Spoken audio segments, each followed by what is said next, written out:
Alrighty, good morning, good afternoon, good night, whenever you guys are listening to the pod. I appreciate you guys tuning in. Appreciate all the support on TikTok, Instagram, all that stuff. Appreciate you guys leaving comments, making fun of my takes, making fun of me. Keep that coming. So, let's jump right into talking about OKC versus the Thunder game 4 last night and what's been going on in that series and everything like that. So, for context, right now I'm recording this while game 4 of the Eastern Conference Finals is about to start. So, this pod should be out by at the latest, 10 o'clock tonight at the latest. I should have it all edited, done, everything like that. So let's talk about game 4 last night. Lou Dort got his fourth foul with 11:52 left in the third quarter, and at that point the Thunder were already dealing with a strained rotation with AJ Mitchell and Jalen Williams out. And from that point on, the Spurs were really just able to take control of the game. They're getting lobs to Wemby. Castle was really getting into Shea's hair while he's trying to bring the ball up and score. And Castle's one-on-one defense this game was just amazing on Shea. OKC's offensive rating this game was 80.8 points per 100 possessions, and they only scored 82 points. Their lowest point totals this season for OKC were 93, 97, 100, 101, and 102. Same thing for lowest offensive rating if you want to use that stat as well. 101, 102, 102, 103, 104. And again, their offensive rating in this game was 80.8. So it's one thing to hold a team a few points below their scoring average, but to hold a team 10, 12 points below, their lowest point total, not their scoring average. And same thing for offensive rating. To hold them below their lowest threshold that much is really, really impressive defense from a team, especially a young team in San Antonio. And then if you just want to compare the leading scorers for OKC and San Antonio this game, the only thing I would say for San Antonio is the disparity there is a little bit scary. I understand they won this game and they weren't trying. It's not a high scoring game. But just when you look at it for OKC, 19, 12, 11, 10, 10. And then San Antonio, just the gap between Wemby and everyone else in terms of scoring on the Spurs is staggering. 33, 13, 13, 12, 7. And then free throw attempts this game for the Spurs versus OKC. OKC was getting nothing from people going to the line. They had 7, 6, 2, 2, 1, 16 points off of free throws. And then the free throws for San Antonio attempted were 9, 6, 6, 6, and 2. And they got 24 points off free throws this game. So that's huge. If San Antonio is going to be able to attack the Thunder's bigs and score in the paint where they had 50 points in this game in the paint, if they're going to be able to do that, then that is something where even if they're going to shoot 28% from 3 in a game like they did this game, then it's really not going to make a difference if you're able to score down there with your players like that on top of having Wemby. So this game as well, De'Aaron Fox, Devin Vassell, and Harper had 21 rebounds, and Shea, Caruso, Casey Wallace, McCain, Wiggins, and Lou Dort had 18 rebounds combined for the Thunder. And that's 6 players versus 3. And I know, again, 6 versus 3, but why I use that too is those are guards. The 6 guards for OKC got out-rebounded by San Antonio's 3 guards by 3. And that is 3 total less players than that. So that is insanity in that part. And then OKC also lost the turnover battle this game, 20-13. And then so obviously Spurs points off turnovers this game, 25 points off turnovers, 13 points off turnovers for OKC only. And then Shea was bad this game with Castle locking him up. Shea had 4 turnovers and was 6 of 15 from the field. And then Chet also terrible on offense this game as well. In 25 minutes, his offensive rating was 86 points per 100 possessions, 3 of 8 on field goals, 3 turnovers, and only had 10 points. And from someone who got named third team All-NBA, and I know we're talking about the playoffs right now, and All-NBA awards are regular season award, blah, blah, blah, blah, blah, blah, blah, blah. But the Thunder would kill for Scotty Barnes right now instead of Chet Holmgren in that number 2 spot. If they had Scotty Barnes right now instead of Chet, I understand the defense that Chet has been playing on Wemby regardless. How good Chet is at defense, great. He's a rim protector. If you even just slot Scotty Barnes into Chet's minutes, you're making it work with the rest of your centers as the Thunder, that would be a dream scenario for them. But not to talk about Chet and Scotty Barnes. We won't get off track here.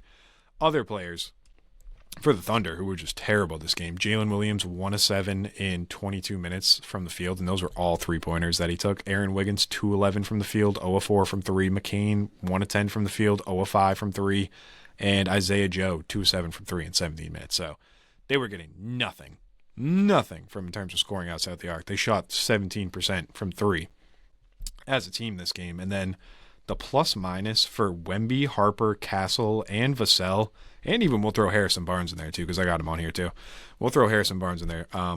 This game, Wemby was a plus 29, Harper was a plus 25, Castle was a plus 25, Vassell was a plus 27, had 13 points, was 3 of 7 from 3, had 6 rebounds, 3 assists, and a steal and a block. So he was just, that was almost like a Derek White type game right there from Vassell. And then Harrison Barnes was 0 of 6 from the field this game, but was a plus 13 in 16 minutes because he hit 6 free throws, had 5 points, 3 rebounds, 2 O-bounds, and I don't know if you guys saw that play too where he didn't save the ball, but it was one of those plays where like a player goes to save the ball and then you'd be like, no, don't save it. But he knew not to save it right away and Spurs got the ball back. And again, veteran leadership, veteran move, having those veterans on the bench. So just something cool to see from Harrison Barnes in a playoffs game, too, to see him being a contributor in a playoff game like that. So, and then Fox, Castle, Barnes, and Harper had 7 O-bounds this game, which is huge when you get 7 O-bounds from those 4 players. Again, back to the point about rebounding. You get rebounding like that from your guards against a team like OKC who thrives on that. And I'm sure that was something Mitch Johnson has talked about in film where he says, we're going to need whatever to – I'm not going to try to be Mitch Johnson. I don't give a shit, whatever. Forget that. But second half minutes for OKC – Caruso only played 3 minutes, so I think that is huge in terms of rest, I guess I would say. And I think that is also going to be, he's down these next 3 games. He's definitely going to be playing big minutes for them, Caruso. He's going to be a huge part of their rotation. And then in the first half for Wemby, he had 22 points and 3 assists. If you get off to a start like that, if you're Wemby, and if you're the Spurs defending him from there, he's already in a rhythm, and you're only at halftime. The dude already had 22 and 3 assists, and I think he was like 7 of 11 from the field at that point. I could be wrong, but and then this game, the Spurs shot 56% from the field when guarded by either Lou Dort, Isaiah Hartenstein, or Jay Will, and that's not a good sign for the Thunder in terms of having 3 people where Dort committed 4 fouls and was out with his 4th foul with 11:52 left, or on the bench with 11:52 left. That's not a good sign for 3 players who you need to play big minutes for you when it seems as though they're getting attacked, especially when it's Isaiah Hartenstein and Jay Will. Those are players who are defending down low. If the Spurs are shooting 56% on them, that's not a good sign. And same thing for not a good sign for how good the Spurs wings and big men, throw Cornet in there too, were able to defend OKC this game. So OKC shot when defended by Champagnie, they were 5 of 14. When OKC was defended by Castle, they were 5 of 14. When OKC was defended by Cornet, 3 of 11. When OKC was defended by Vassell, 1 of 10. That is clamps right there. And when OKC was defended by De'Aaron Fox, 2 of 8. And then this game, there was a multitude of players who guarded Shea across the game. All kinds of players who guarded Shea. But the majority of the 2 players who guarded most of Shea's shot attempts were Castle and Julian Champagnie.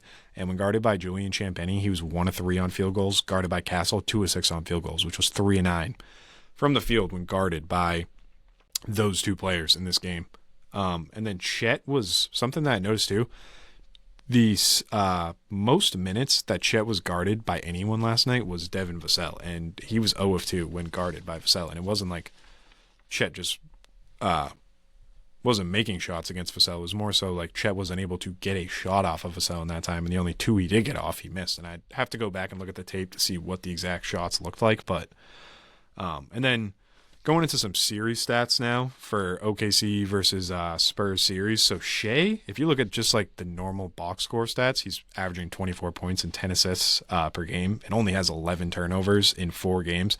But he is shooting 32% from the field and shooting 42% on 2s. And then what is scary for the Thunder is their leading scorers after Shea is not in terms of total points and in terms of who is there, not what you want to see. It's Caruso, McCain, and then Chet is number 3. And Shea, obviously, 24 points per game. And then it's Caruso with 15.8 per game, which part of that is his 33 points that he had in that first game. And then McCain, 11.8, again, also skewed because of the 2 big games he had. And then Chet, 11.3 points per game. That is what scares you. 11.3 from Chet. I feel like I've made this comparison before where I say, like, Nimi Keita can give me that. Nimi Keita can give me that, bro. If you're going to give me 11 points and 8 rebounds in playoff games, you're not an all-NBA player. You're not a $200 million player. You're not a player who needs to be in commercials with Shai Gilgeous-Alexander. We'll put Jay Will in there or Jalen Williams or whoever else, the other Jalen Williams. But 11 points a game in the playoffs in a series like this, you need to step up, and you don't need to be a number 2 scoring option. That's not what we're asking. Or excuse me, what the Thunder are asking of Chet. But you have to be better in these big games as a scorer and not just disappear on offense. Because even if you're not scoring, if you're a non-threat on offense, as we saw with Evan Mobley in the Cavs series when he could not shoot from 3, when you become a non-threat in certain areas like that in today's NBA, teams will take advantage of that, and teams have no problem, again, with letting you do what you're going to do on defense if you're going to score 11 points per game on offense. And then something that was a crazy stat, though. Almost 50% of the Spurs turnovers this series have been committed by either Wemby or Castle. It was like 36 of their 72 or something like that were committed by Wemby or Castle. So absolutely insane stat there. And then going through some more stats, just wanted to do the personal fouls and free throw attempts this series. OKC has shot 94 free throws this series, and the Spurs have shot 111. And then OKC has committed 97 personal fouls, and the Spurs have committed 88 personal fouls. And then Wemby's stats in 4 games, he has been ridiculous. Like, for someone who's on their first playoff run as a player, this is ridiculous performance. Averaging 30 points, 13 rebounds, 4 assists, 3 blocks, 1.3 steals a game. He is 9 of 21 from 3 and has 17 O-bounds this series, which, for context, Chet and Isaiah Hartenstein combined in this series have 18 offensive rebounds. Wemby has 17 himself. And then Vassell has been amazing for the Spurs across this entire series. He's averaging 17 points, 6 rebounds, 2 assists, a steal and a half per game, and a block per game. That's where I got the Derek White comparison from there. And then his offensive rating has been 133. So when he's on the floor, Spurs are scoring 133 points per 100 possessions, which having him as, like, I don't want to say, I guess, yeah, he'd be a secondary playmaker. That would be like the correct terminology, whatever. Having him as a secondary playmaker for them has been huge, and his defense has been amazing. And then something that is, like, very worrisome for Keldon Johnson for the Spurs, he is 6 of 20 on 2-point field goals attempted this series. So maybe that is something that'll work itself out as the next few games go on.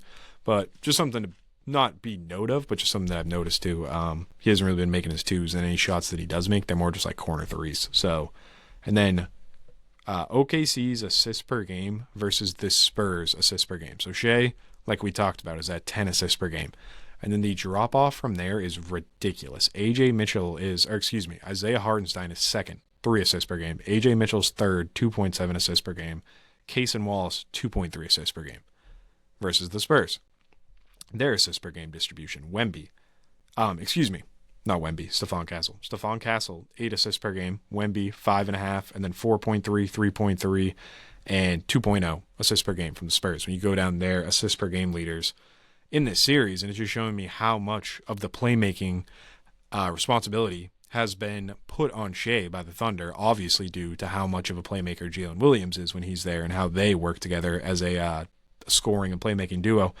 And it has just been way too much on Shea's shoulders in terms of that. And I'm sure that's why it's partially affecting his scoring too. But if you're Shea, you also have to step up in this moment and be that MVP player, be that 2-time MVP now, be that player who's going to lead your team when Jalen Williams is down and get them over the hump against a young team like the Spurs. And I think Shea can do it, but part of that is going to have to be he's going to have to be more aggressive as a scorer. And just if they're going to win these next 3 games, I think it's going to be with Shea getting 35, Shea getting 40, Shea getting 42 points. He's going to have big games as a scorer and not worry so much about getting everyone else involved unless he himself is involved, if that makes sense. He's not going to win these games against the Spurs, I don't think, having kind of games like Cade Cunningham was playing where he would get like a 27-7 type thing. We're going to need to see Shea really, really be that like elite scoring guard that we know he can be. And then back to the point I was talking about before about OKC's top 6 in total minutes played this series. It goes Shea, Chet, then Kaysen Wallace, Caruso, Jared McCain, and Lou Dort, which is like crazy when you think about in terms of what they have out there for wing defense and for wings. It's nothing. It literally is nothing. It's 4 guards. If you count Dort as a wing, which I don't, he's 6'3" and sturdy as can be. He's like a tight end running back type build, but I do not count as a wing. He's a guard. They're basically playing like 4 guard lineups out there sometimes with Shea and Chet out there. And then Chet's defensive rating this series has been 114, which for most players, not terrible. But for Chet, that's not good. For like a defensive player of the year type player, all NBA defense type player, that is not what you want from Chet. he has to be better on the defensive end. Again, if he's going to be playing like that on offense, you need to be up to par on defense for sure. And that's not up to par for Chet Holmgren by his standards at all. And then another crazy stat was that Jared McCain is number 2 in usage rate this series for OKC, and Aaron Wiggins is number 3 in usage rate this series for OKC. Obviously, it was Shea being number 1. And the Spurs were happy to let Isaiah Hartenstein score in the first half. He had 10 points in the first, 0 points in the second half. And then also for this game too, the Spurs, 18 fast break points and only 7 for the Thunder, which is usually something the Thunder live off of. And I know that's also turnover dependent too. But just also showing how the Thunder aren't getting like the same stops they usually get, getting out to these quick, easy buckets that they're normally getting in the regular season and the playoffs that we've been used to seeing them do. And then this game, the defensive ratings from the Spurs players, oh my God, ridiculously good. So Castle, this game's defensive rating was 66.1. Also 6 assists and only 1 turnover for Castle. Shout out to him for that, for great playmaking this game. Harper's defensive rating, 55.6. Wemby, 66.2. Vassell, 74.3. Barnes, 60.6. Keldon Johnson, 75. And then shout out to Dylan Harper. He didn't have like an amazing game this game per se, but just his impact out there, you could even see it in the offensive rating stats in the box score. In terms of like advanced stats, his offensive rating in game 3 was 90.9, and then this game, much better, up to 108.7, which isn't elite by any terms, but up from 90.9 last game. That is the improvements you want to see from a rookie in Dylan Harper over the course of a series, over the course of games like that. And then a crazy stat I saw that was interesting as hell was both teams shot exactly 32.7% on uncontested field goals this game. But on contested field goals this game, the Spurs shot 47% and OKC shot 33%. And that is the difference right there in terms of scoring. We saw some of the shots that were getting off in like the first quarter. The Spurs were in the side of the backboard. People were airballing. It was crazy. So this game was truly a rock fight. And I think part of that too was the players on both sides were absolutely exhausted. And Shea this game was 3 of 10 on uncontested field goals that he shot. Cornette finally wasn't a positive in this game. He was like a -8 or something in terms of like plus minus. But 6 points, 7 rebounds, 2 blocks in 13 minutes. You'll take that from Luke Cornette. You'll take that. Whether or not the minutes he was out there without Wemby were a net positive or not, that's fine. You take that from Luke Cornette any day in the playoffs. And then OKC in this game had zero loose balls recovered. 0 goose egg. And the Spurs won this game with Keldon Johnson, Vassell, and Champagnie going 7 of 26 combined on field goals, and I believe Champagnie was 1 of 7. Or no, Vassell, excuse me. Vassell was 1 of 7 on field goals this game, just himself. And still, Vassell was a plus 27. OKC, 18% on threes, and then San Antonio, 27% on threes. And then the field goal percentage, my God, this was, forget it, 1980s and this was a 1960s game. This was Bill Russell and the Philadelphia Warriors playing a game in the playoffs. OKC shot 33%. The Spurs shot 39% this game. So, in terms of like a series prediction, for the rest of this series, I would be taking the Spurs. If I'm betting my money on anyone, I'm taking the Spurs. And who I'd be taking is the Spurs just because even if Jalen Williams comes back, especially with what we've seen with hamstring injuries, I don't think it's going to work after 4 games with the limited minutes that he has played, that he's not going to gel into there right away. I don't think after how up and down this playoffs has been in terms of his playing time. I'm not saying it's messed with him mentally. I'm not saying it's messed with his body being out this much. But in terms of a rhythm and how the Thunder have been playing, they're going to be integrating a player back into a series that is tied 2-2, and they need to win 2 out of those 3 games and have no wiggle room at all to wait for Jalen Williams to find a rhythm, to wait for Jalen Williams to find his jump shot. He needs to be 85-90% of Jalen Williams day one when he gets on that court ready to play, if and whenever he does. And same thing for A.J. Mitchell. If they don't have those two, like we talked about, A.J. Mitchell is up there in usage rate as well for the Thunder this series. If they don't have those 2 players, that is huge for them. In the same way, if the Spurs didn't have Fox and Harper, that's a huge loss for them. That's basically what the Thunder are dealing with in that sense, and that's why I don't think even with as deep as the Thunder's bench is, I don't think that they have enough in terms of being able to make up for how much they lose in terms of minutes, like being able to fill those minutes when Jalen Williams is not there, and who they have to have play minutes at the 3 for them, play minutes at the 4 for them in these rotations. And once you get into foul trouble, especially with a team like the Spurs who can attack downhill and have Wembanyama, you can be in a terrible situation if you're in OKC. So my prediction, I'd go Spurs in 7. I think it's going to be 100% a 7-game series. We're going to get that game 7 on, I think it's Saturday or Sunday is when it would be. We're going to get that game 7. It'll be OKC versus Spurs. Be a hell of a game. But again, I got the Spurs in 7 in this one. So moving on to the Cavs and the Knicks, the game that is about to start or has started. Oh, it already started. There we go. Mikal Bridges is doing something. I couldn't see exactly. But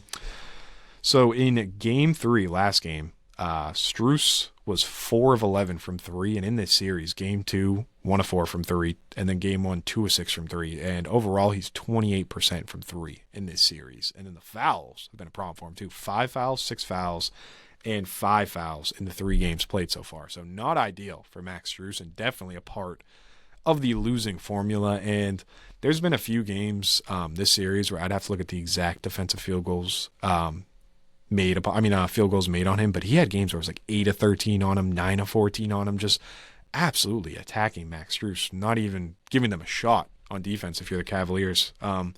And speaking of Mikal Bridges, in game 3, Mikal was 11 of 15 from the field, and they were all 2s. He did not take a single 3. And that was 7 of 8 of those field goals. He went 7 of 8 on field goals when guarded by Harden and Mitchell, 2 of 2 on Jalen Tyson, and 2 of 2 on Dean Wade. Everybody was getting it. It doesn't matter who was guarding. Everyone was getting layups on everybody, or mid-range pull-ups, I'm sure it was too. And when Mobley is a non-shooter like he is right now, when he's not a threat as a shooter, when the defense literally does not have to worry about going out to him, when Cat is just sitting there, Cat can just play in the middle like he's a middle linebacker in a football defense. When Cat can do that, you are in trouble if you're the Cavaliers, and that's where it becomes almost like Ben Simmons-like with Evan Mobley. And they're not the same players by any means. But when Evan Mobley doesn't want to shoot, or when Evan Mobley doesn't want to stretch the floor or can't stretch the floor as well, it is a problem for the Cavaliers, especially in terms of their offense. And they're almost better off going small or putting Mobley on the bench and staggering him and Allen in minutes at that point. In this series, Mobley has shot 1 of 6 from 3, 2 of 3 from 3, and 2 of 8 from 3, equaling 4 of 17 from 3 and 23% from 3 in the series. So over 3 games, you get 4 total 3s from Evan Mobley. 4. In 3 games, Mobley has also had 4 O-bounds, and Miles McBride has 4 O-bounds for New York. And I can't tell you off the top of my head how many minutes Miles McBride has played, but everybody knows Miles McBride has not played even close to as many minutes as Evan Mobley, and is also like a 6'1" point guard, and has as many offensive rebounds as Evan Mobley in this series. That is pathetic and unacceptable. And for series averages for the teams, New York is just boat racing them in every category, outscoring them 115 points a game to 101, assists per game 26 to 20, field goal percentage, New York 51%, Cleveland 42%. Even free throw percentage, the Cavs are shooting 67% from the line in this series. There's nothing that Cleveland can do right in this series, truly.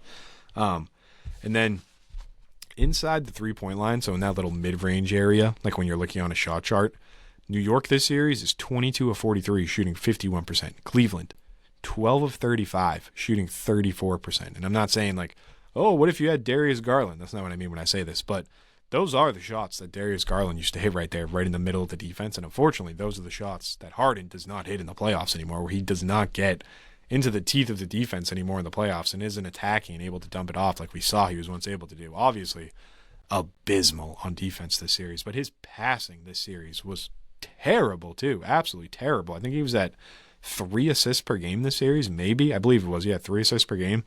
And just the defense, absolutely terrible all series from him. Absolutely terrible from Mitchell as well. And then Mikal this series shot 71% from the field. Mikal Bridges. Here we go. Perfect stat. The Knicks in game 3, when guarded by Harden, 12 of 18 from the field. When guarded by Mitchell, 12 of 14 from the field.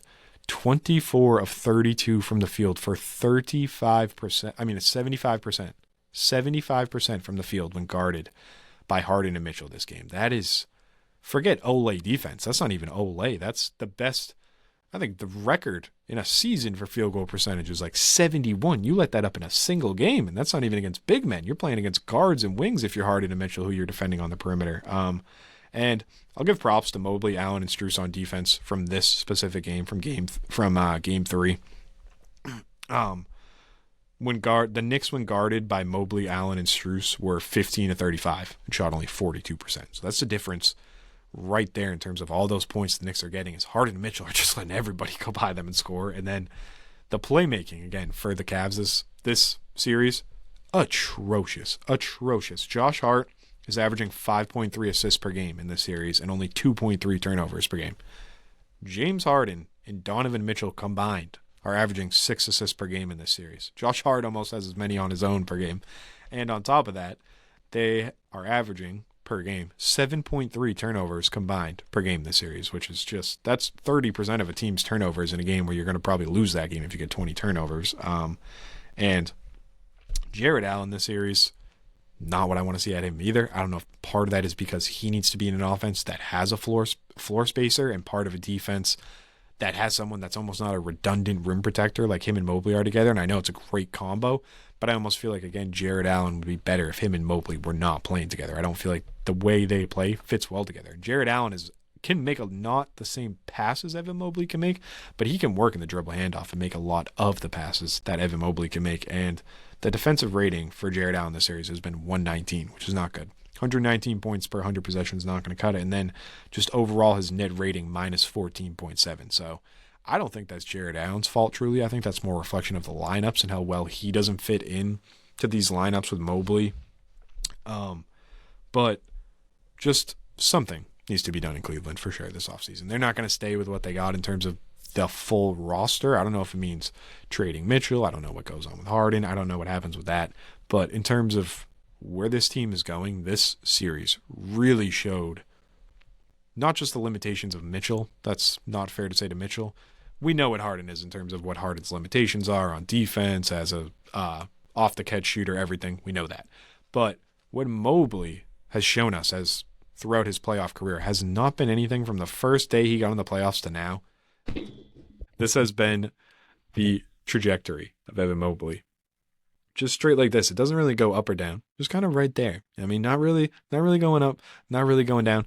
I think Evan Mobley, until he gets more aggressive, until he develops his three-point game, there are going to be some limitations in that sense for Evan Mobley that also limit the Cavs' offense. And we saw that in this series. Shamet in this series as well, 7 of 10 on threes in 26 minutes played. Strus had 7 threes in 82 minutes. Harden, 5 threes in 115 minutes.